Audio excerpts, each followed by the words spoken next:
आज दिनांक 10 मार्च 2026 रोजी माझे बंधुतुल्य अत्यंत जवळचे मित्र डॉक्टर सचिन मर्दा, कॅन्सर सर्जन हैदराबाद, यांचं पहिलं जे पुस्तक होतं आय एम अनस्टॉपेबल, ते कॅन्सर योद्ध्यांच्या आत्मकथनापर आणि पूरक थेरपीवर होतं.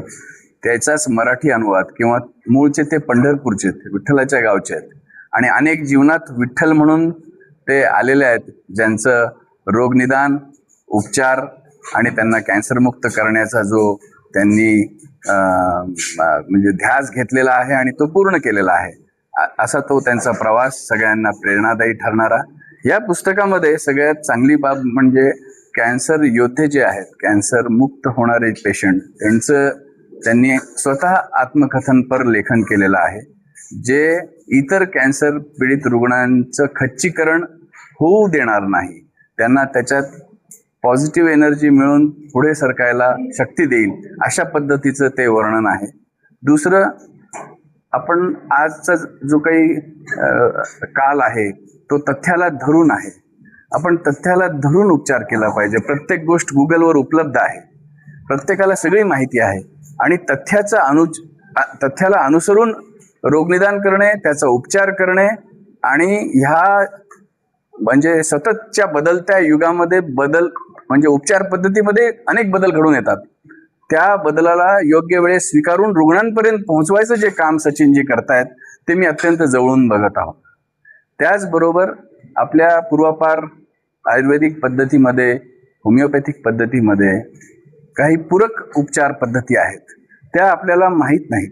आपण ॲलोपॅथी म्हणलं तर फक्त तो तथ्याला धरून करणारा उपचारच समजतो, पण पूरक उपचार पद्धती जी आहे ती पण रुग्णाला खूप मदतीची ठरते आणि जी उपयोगी पूरक थेरपी शास्त्रामध्ये सांगितली आहे ती रुग्णांपर्यंत अत्यंत सोप्या भाषेत पोहोचवण्याचा प्रयत्न केला आहे. तसंच त्यांचं मानसिक आरोग्य, परिवाराचं सुद्धा मानसिक आरोग्य चांगलं राहावं म्हणूनही या पुस्तकामध्ये काही चॅप्टर्सचा समावेश केलेला आहे.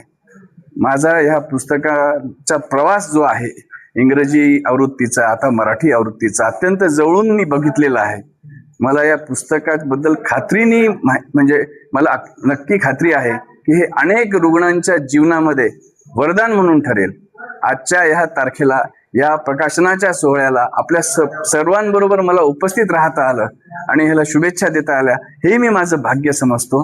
या पुस्तकासाठी, सचिनजींच्या येणाऱ्या म्हणजे वैद्यकीय प्रवासासाठी आणि असंच लेखन करण्यासाठी माझे लहान बंधू जयरामजी सुद्धा, यांना सगळ्यांना मी खूप खूप शुभेच्छा देतो. आपल्या सर्वांचं अभिनंदन करतो. धन्यवाद.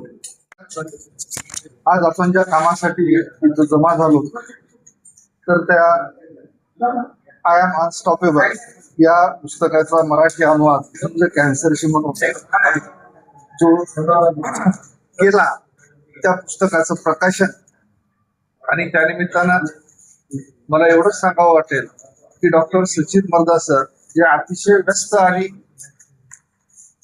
त्यांना वेळच नाही, एवढ्या धावपळीच्या दिनचर्येतून त्यांनी कोरोना काळात या पुस्तकाची निर्मिती केली.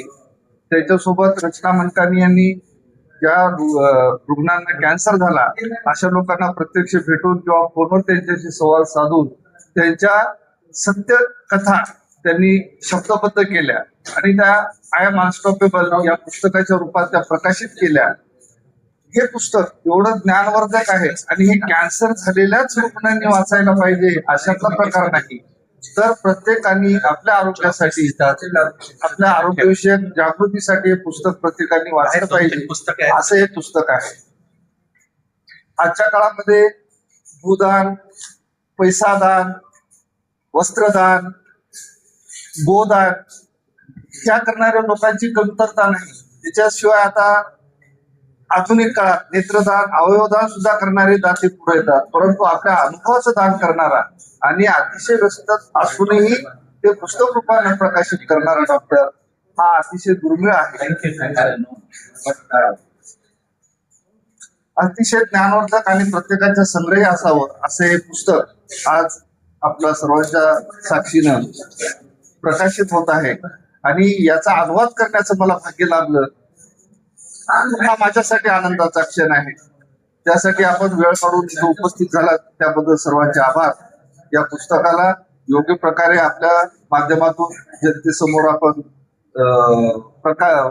येऊ द्या अशी खात्री.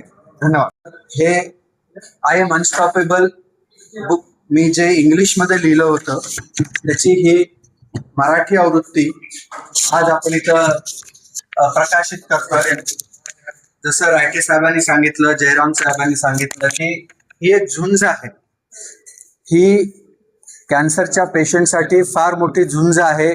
त्याला किती थोडे दिवस, काही महिने, काही वर्षही लागतात. तर ह्या झुंजीसाठी एक युद्ध आहे आणि आपण सगळ्यांनी त्याला सपोर्ट करायला पाहिजे. त्याच्यासाठी हे पुस्तक मी लिहिलेलं होतं आणि त्याच्यामध्ये सत्य घटनांवर आधारित कॅन्सर पेशंटच्या स्टोरीज, मोटिवेशनल इन्स्पायरिंग स्टोरीज, आपली कॅन्सरबद्दल रोकथाम करण्यासाठी काय काय गरज आहे, कॅन्सरच्या ट्रीटमेंटसाठी केमोथेरपी, रेडिएशन ह्या अत्याधुनिक उपचार पद्धतीचा त्याच्यामध्ये रोबोटिक सर्जरीचा त्याच्यामध्ये समावेश केलेला आहे. त्याच्यानंतर आपण निरोगी कसं राहावं, निर्व्यसनी कसं राहावं त्याच्याबद्दलही मी याच्यात लिहिलं आहे. आणि पेशंटचं मानसिक आरोग्य, पेशंटच्या रिलेटिव्हचं सपोर्ट, फ्रेंडचा सपोर्ट, मित्र सपोर्ट हा कसा राहावा ह्या सगळ्यांचा उल्लेख त्याच्यामध्ये केला आहे. आणि हे पुस्तक ॲमेझॉनवर पण अवेलेबल आहे. त्याची लिंक आम्ही तुम्हाला देतो. आणि ह्या ऑडिओ व्हिज्युअल मीडियाद्वारे, न्यूजपेपर मीडियाद्वारे हे पुस्तक महाराष्ट्राच्या घराघरामध्ये पोचावं, कॅन्सरच्या रुग्णापर्यंत पोचावं, त्यांच्या परिवारापर्यंत पोचावं आणि त्यांच्यासाठी एक नवीन धैर्य यावं, मानसिक बल व्हावं आणि प्रिव्हेन्शन यावं ह्यासाठी मी एक तुम्हाला रिक्वेस्ट करतो, विनंती करतो. आणि आज आपण तुम्ही इथं आलात त्याच्याबद्दल मी आपल्या सर्वांना फार फार धन्यवाद देतो. थँक्यू. पुढची आवृत्ती आहे ते पूर्ण भारतभर पसरण्यासाठी हो हिंदीमध्ये आवृत्ती हो ह्या पुस्तकाची